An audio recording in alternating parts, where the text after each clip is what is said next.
যে ৮টি কারণে কিডনিতে পাথর হতে পারে। প্রথম কথাই হচ্ছে ডিহাইড্রেশন বা পানি স্বল্পতা।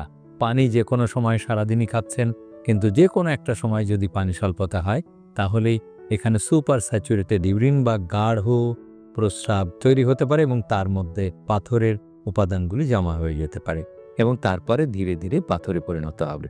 এরপরে আসছে মেটাবলিক ডিসঅর্ডার।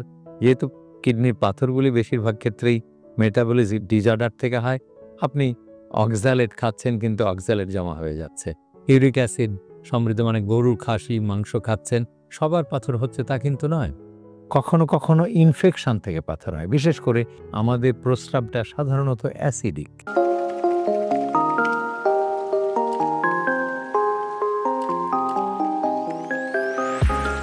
যে ৮টি কারণে কিডনিতে পাথর হতে পারে, সেই ৮টি কারণ আজকে আমরা কথা বলবো।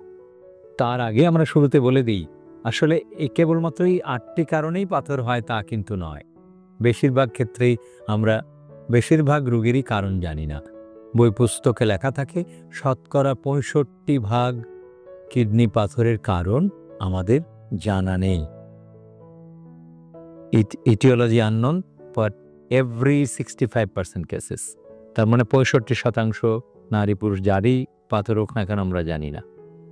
আর তাহলে বাকি থাকে ৩৫%-এর কারণ। সেই ৩৫% নিয়ে আমরা আলোচনা করছি। বেশিরভাগ লোকেরই তাহলে আমরা কারণ বলতে পারি না। তারপরেও যদি ৩৫%কে উদ্ধার করা যায় সেটাই বা কম কিসে। তো প্রথমে আলোচনা করা যাক কেন হয় পাথর, কেন হয় কিডনিতে। প্রথম কথাই হচ্ছে ডিহাইড্রেশন বা পানি স্বল্পতা। পানি যে কোনো সময় সারাদিনই খাচ্ছেন, কিন্তু যে কোনো একটা সময় যদি পানি স্বল্পতা হয়, তাহলেই এখানে সুপার স্যাচুরেটেড ইউরিন বা গাঢ় প্রস্রাব তৈরি হতে পারে এবং তার মধ্যে পাথরের উপাদানগুলি জমা হয়ে যেতে পারে এবং তারপরে ধীরে ধীরে পাথরে পরিণত হবে।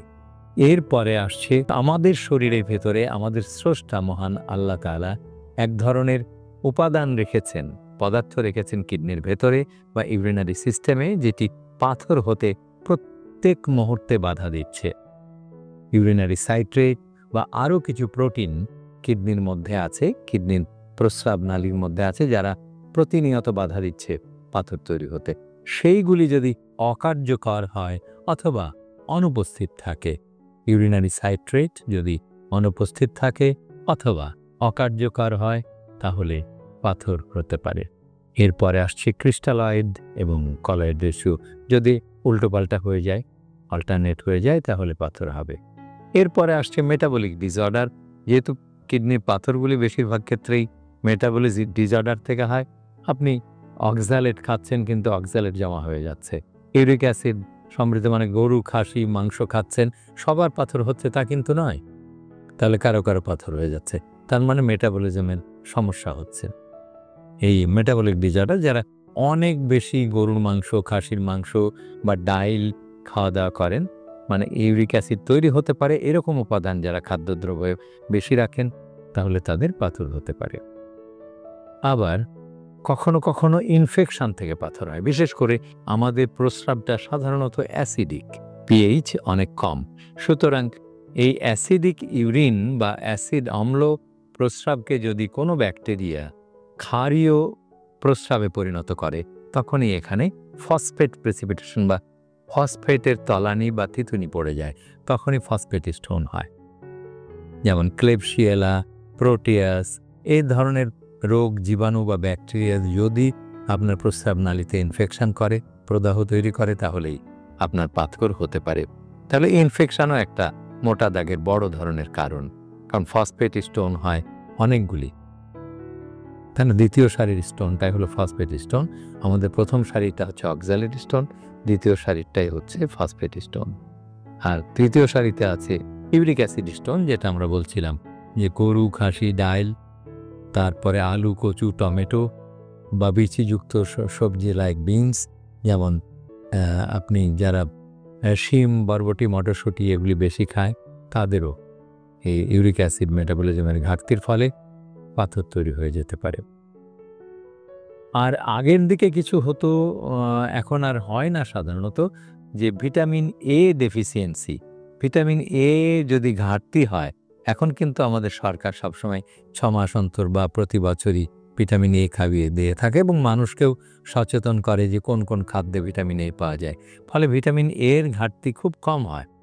ভিটামিন এ ঘাটতি হলে ব্লাডার বা প্রস্রাব সিস্টেমের মধ্যে, তন্ত্রের মধ্যে মিউকোজাটা বা পর্দাটা উঠে যায়, ছিঁড়ে যায়।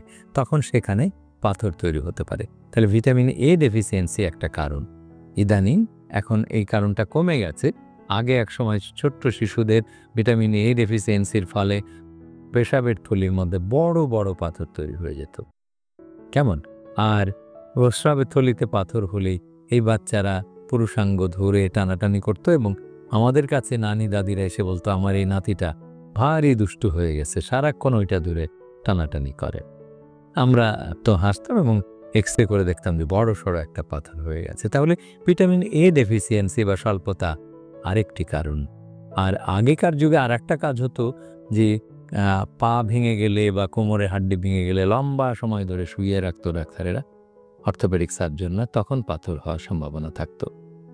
এই হলো মোটা দাগের 8টি কারণ, যে কারণগুলির জন্যে আপনার কিডনিতে পাথর হতে পারে। আর এই কারণগুলিকে সহজেই আপনার জীবন থেকে একটু না একটু দূরে সরিয়ে রাখলেই আপনি কিডনির পাথরি রোগ থেকে মুক্তি পেতে পারেন। তবে আবারও স্মরণ করিয়ে দিয়েছি, সর্বাংশে সত্যি নয়, কারণ শতকরা 65% কারণই আমাদের জানা নেই।